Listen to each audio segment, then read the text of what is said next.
Hi! In front of me is Samsung Galaxy M22 and today I would like to show you how you can change theme of this Samsung.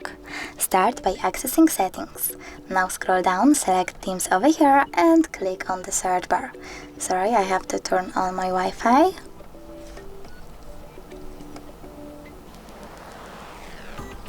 Click on the search bar at the top right corner.